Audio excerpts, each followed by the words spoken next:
শ্রী শ্রী সদ্গুরু সংঘ। লেখক শ্রী শ্রী কুলদানন্দ ব্রহ্মচারী মহারাজ। প্রথম খণ্ড। শ্রী শ্রী গুরবে নমঃ। নিবেদন। আমার পরমারাধ্য গুরুদেব ভগবান শ্রী শ্রী বিজয় কৃষ্ণ গোস্বামী প্রভু এদেশে সুপরিচিত। তিনি 1248 সালে শুভ ঝুলন পূর্ণিমাতে শ্রীধাম শান্তিপুরের বিশুদ্ধ অদ্বৈত বংশে পরম ভাগবত পণ্ডিত প্রভুর শ্রীমৎ আনন্দ কিশোর গোস্বামী প্রভুর পুত্ররূপে জন্মগ্রহণ করিয়াছিলেন। বাল্য জীবনে তাহার যে সমস্ত স্বাভাবিক সদ্গুণ ও অদ্ভুত ক্রিয়াকলাপ দর্শন করিয়া তাহার আত্মীয় স্বজন ও শান্তিপুরবাসী একসময় বিস্মিত হইয়াছিলেন, সে সকল সাধারণের শ্রুতিগোচর করা আমার এই পুস্তকের উদ্দেশ্য নয়। যৌবনকালে সরল বিশ্বাসে ব্রাহ্মধর্ম অবলম্বনপূর্বক পরদুঃখে কাতর হইয়া তৎকালিক দুর্নীতি দুরাচার দূরীকরণার্থে এবং সময়োচিত ধর্মস্থাপনের জন্য বিষম অত্যাচার উৎপীড়ন ভোগ করিয়াও যেভাবে তিনি অদম্য উৎসাহে দেশের পুনরুত্থানের জন্য কার্য করিয়াছিলেন, ঠাকুরের জীবনের সেই সময়ের ঘটনা সকল অনুসন্ধান করিয়া প্রচার করাও আমার এই পুস্তকের অভিপ্রায় নয়। শুধু বিমল বিশুদ্ধ ধর্মমতে এবং অনাদি অনন্ত সত্যস্বরূপ পরমেশ্বরের অস্তিত্ব মাত্র ধ্যানে পরিতুষ্ট না হইয়া প্রত্যক্ষভাবে জীবনে সেই পরম বস্তু লাভ করিবার জন্য যেভাবে তিনি বিভিন্ন ধর্ম সম্প্রদায়ের উপাসনা প্রণালী অবলম্বনপূর্বক তীব্র তপস্যা ও কঠোর সাধন ভজন করিয়াছিলেন এবং তাহাতেও নিজ লক্ষ্যবস্তু ভগবানকে সাক্ষাৎ রূপে লাভ করিতে না পারিয়া যে অবস্থায় দুর্গম পাহাড় পর্বতে ও বন জঙ্গলে অনাহারে অনিদ্রায় সদ্গুরুর অনুসন্ধানে উন্মত্তের মতো ছুটাছুটি করিয়াছিলেন, সে সমস্ত বিবরণ তাঁহারই শ্রীমুখে শুনিয়া অবাক হইয়াছি এবং লিখিয়া রাখিয়াছি। অবশেষে তাঁহার প্রৌঢ়াবস্থায় আশ্চর্য প্রকারে গয়া পাহাড়ে অকস্মাৎ আবির্ভূত হইয়া মানস সরোবর নিবাসী শ্রী শ্রী ব্রহ্মানন্দ পরমহংসজি তাহাকে শক্তি সঞ্চারপূর্বক দীক্ষা প্রদান করত মুহূর্ত মধ্যেই অন্তর্হিত হইলেন। সেই সময় হইতে তিনি তাহার চিরাভিপ্সিত বস্তু সচ্চিদানন্দ স্বরূপ ভগবানকে সাক্ষাৎ রূপে প্রত্যক্ষভাবে লাভ করিয়া যে অবস্থায় অবশিষ্ট দিন যাপন করিলেন, প্রায় 13-14 বৎসর কাল তাহার মধুর সঙ্গলাভে তাহা প্রত্যক্ষ করিয়া সময়ে সময়ে মুগ্ধ স্তম্ভিত হইয়াছি। হায়, কিছুকাল হয় সেই চিত্তবিমোহন পরম মনোরম ব্যবহারের ছবিটি মাত্র আমাদের সম্মুখে রাখিয়া 1306 সালের দারুণ জ্যৈষ্ঠ মাসে শ্রী শ্রী নীলাচলে নীলাম্বুধিকুলে আশ্রিত ভক্তগণের প্রাণারাম আমাদের সেই স্নিগ্ধ শুভাস্বর তত্ত্বদ্যুতি প্রভাকর অকস্মাৎ অস্তমিত হইলেন। ঘোর কৃষ্ণা দ্বাদশীর প্রথম অন্ধকারে হতভাগ্য ভক্তগণের মস্তকোপরি অমনি আচম্বিতে অশনি পতিত হইল।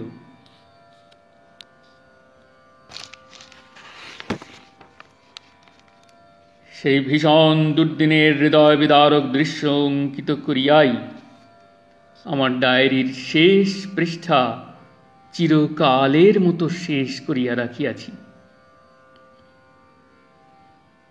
ছেলেবেলায় প্রায় 10 বৎসর বয়স হইতে আমার ডায়েরি লিখার অভ্যাস ছিল। সুতরাং ঠাকুরের আশ্রয় গ্রহণ করিয়া তাহার চির সমাধি গ্রহণের দিন পর্যন্ত আমার ডায়েরি লিখা রহিয়াছে। ঠাকুরের নিকটে সর্বদা একটি লোক থাকা আবশ্যক হইতে বলিয়া সে কার্যভার আমারই উপরে অর্পিত ছিল। আমি আহার নিদ্রার সময় ব্যতীত প্রায় নিয়ত তাহারই সম্মুখে বসিয়া থাকিতাম। ঠাকুরের নিকটে সাধন পাইয়া প্রায় 13-14 বৎসর কাল অবিচ্ছেদে তাহার সঙ্গ করি। সে সময়ে তাহার কথাবার্তা, আচার ব্যবহার, ক্রিয়াকলাপ যেদিন যেমন দেখিয়াছি ও শুনিয়াছি আমার সাধ্যমতো যথাযথ ও বিস্তারিত রূপে ডায়েরির সেই তারিখে সেসব লিখিয়া রাখিয়াছি। আমার ডায়েরিতে বিশেষভাবে আমারই জীবনের নানা প্রকার দুরবস্থা ও আকস্মিক দুর্দশায় ঠাকুরের অনুশাসন, উপদেশ, দয়া ও সহানুভূতির সঙ্গে সঙ্গে তাহার অপার্থিব জীবনের আশ্চর্য ঘটনাবলীর নিদর্শন, যাহা তিনি সময়ে সময়ে প্রকাশ করিয়াছেন, সরলভাবে ও অকপটে যেমন যেমন পাইতাম লিখিয়া রাখিতাম। তবে নিয়ত একত্র থাকার দরুন ঠাকুরের সেই সময়ের নিত্যসঙ্গী আমার শ্রদ্ধেয় গুরুভ্রাতাদের তাৎকালিক কোনো ঘটনার সহিত আমার বিশেষ সম্বন্ধ থাকা হেতু এবং সে সকলের সহিত ঠাকুরের আদেশ, উপদেশ ও ব্যবহারের সংস্রব বিশেষভাবে থাকা বশত ওই সমস্ত আমার ডায়েরির অন্তর্গত হইয়া রহিয়াছে। আমরা যদি সকলে সাধু, শান্ত, জিতেন্দ্রিয়, নিষ্কলঙ্ক জীবন লইয়াই ঠাকুরের আশ্রয় গ্রহণ করিয়া থাকিতাম, তাহা হইলে তাহার কৃপা ও মহিমার পূর্ণ নিদর্শন কিরূপে পাইতাম? তাহার পতিত পাবনতাই বা কিরূপে সম্যক পরিস্ফুটিত হইত? একদিকে উৎপীড়নের আধিক্য প্রকাশ না হইলে অপরদিকে ক্ষমার বিশেষত্ব বুঝা যায় না। একদিকে যেমন অত্যাচার ও অবাধ্যতা, অপরদিকে তেমনি ধৈর্য ও সহিষ্ণুতা। একদিকে হীনতা ও অধোগতি, অপরদিকে দয়া ও সহানুভূতি। এজন্য ঠাকুরের অসাধারণ কৃপা ও অদ্ভুত জীবনের বিন্দুমাত্র পরিচয় স্মৃতিতে রাখিবার অভিপ্রায় তৎসাময়িক নিত্যসঙ্গী গুরুভ্রাতাদের সাধারণ ব্যবহার এবং বিশেষভাবে আমার নিজ জীবনের গলদ যেদিনকার যেমন এই ডায়েরিতে লিখিয়া রাখিয়াছি।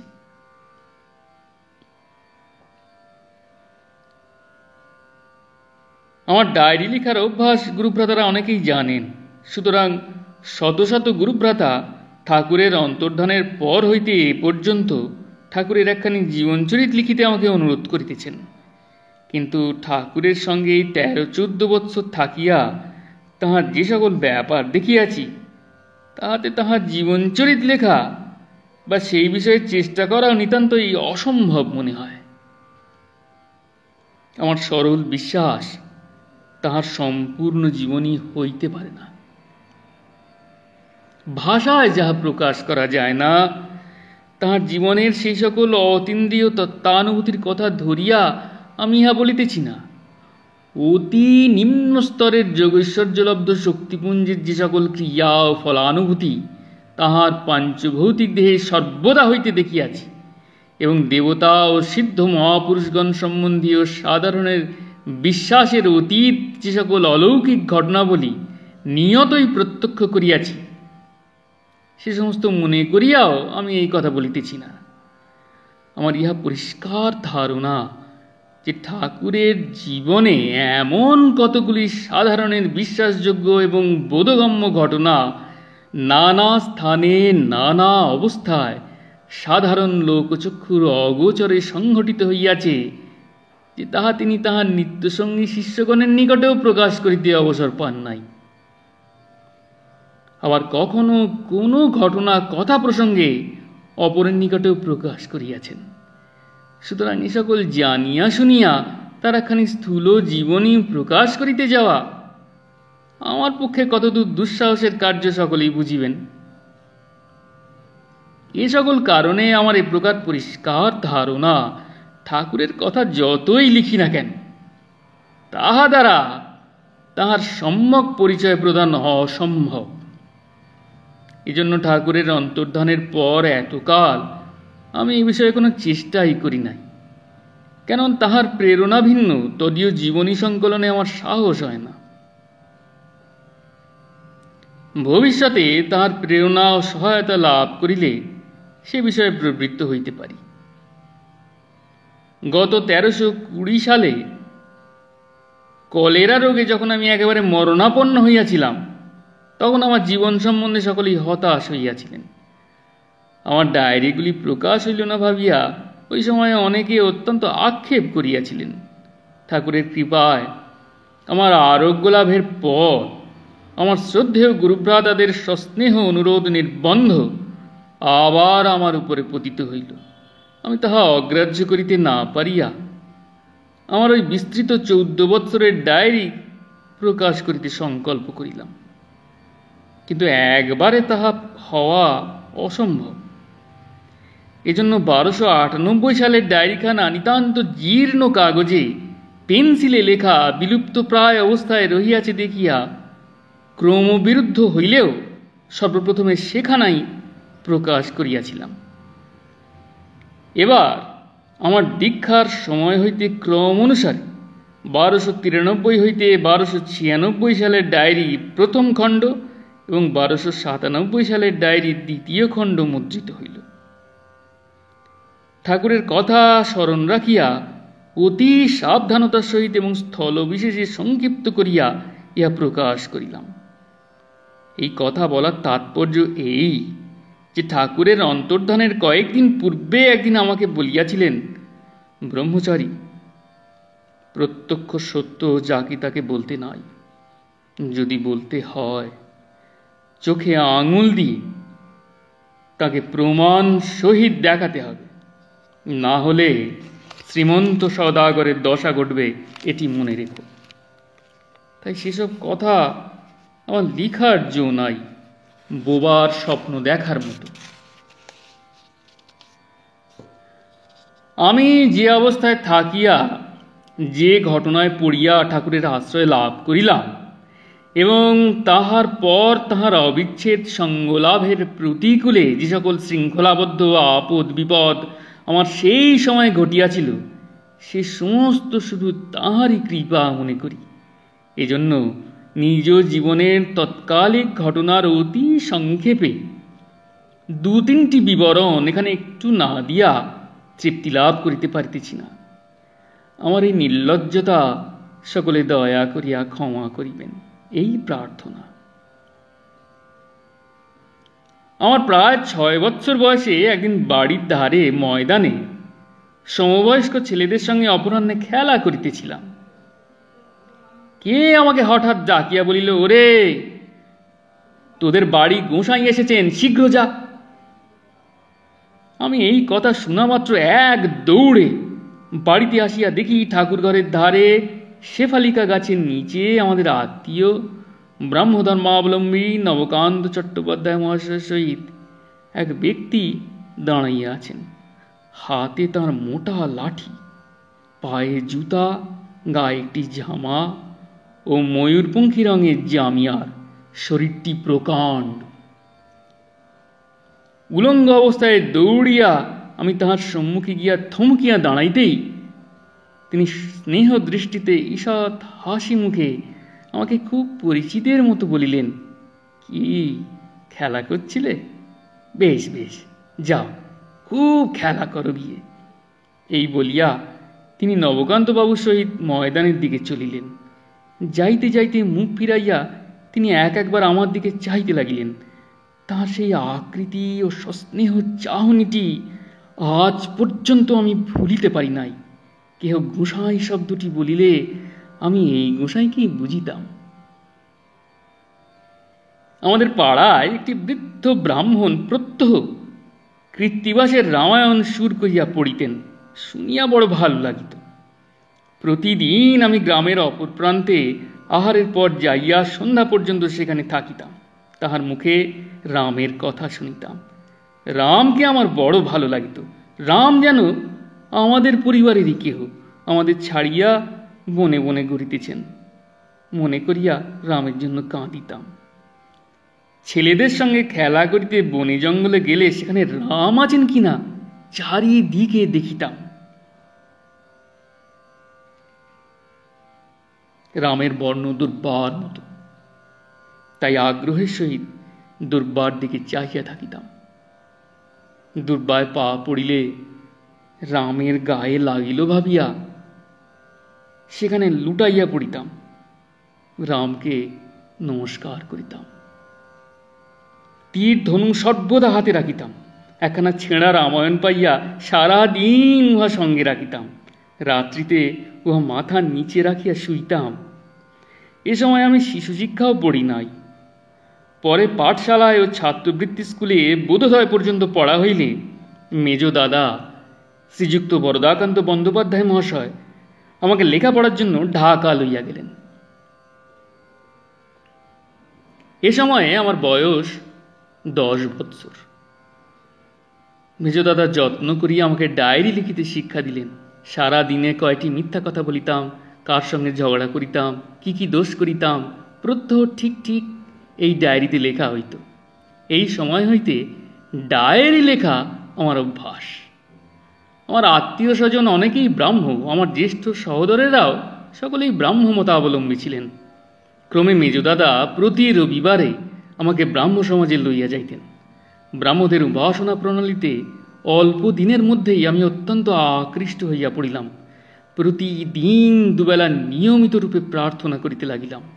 প্রার্থনা করিয়া যেদিন না কাঁদিতাম, উপাসনা হইল না ভাবিয়া সারা দিন উদ্বেগে কাটাইতাম। কপটতা ও অসত্য ব্যবহার মহা অপরাধ জানিয়া প্রকাশ্যভাবে উপবীত ত্যাগ করিয়া ব্রাহ্মধর্মে দীক্ষা গ্রহণ করিব স্থির করিলাম। আত্মীয় স্বজনের ভিতরে উহা লইয়া মহা হইচই পড়িয়া গেল। এই সময়ে ঢাকা ব্রাহ্ম সমাজে গোস্বামী মহাশয় আচার্য ছিলেন। গোস্বামী মহাশয়ের অসাম্প্রদায়িক ভাবে হৃদয়স্পর্শী প্রার্থনা ও উপাসনাতে এবং প্রত্যহ সংকীর্তনে তাহার মহাভাবে হিন্দু, মুসলমান, খ্রিস্টান সম্প্রদায়ের ধর্মার্থীগণ আকৃষ্ট হইয়া ব্রাহ্ম সমাজে আসিতে লাগিলেন। প্রতিদিন ব্রাহ্ম সমাজ লোকে লোকারণ্য। প্রতি রবিবারেই মহা উৎসব হইতে লাগিল।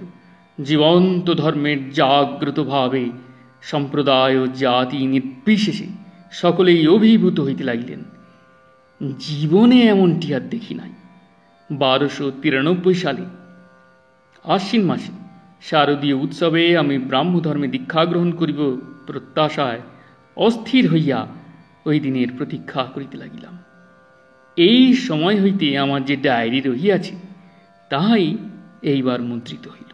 ইতি শ্রী কুলদানন্দ ব্রহ্মচারী, জটিয়া বাবার সমাধি, পুরী। জয় গুরু, জয় গুরু, জয় গুরু, জয় গোসাই, প্রণাম।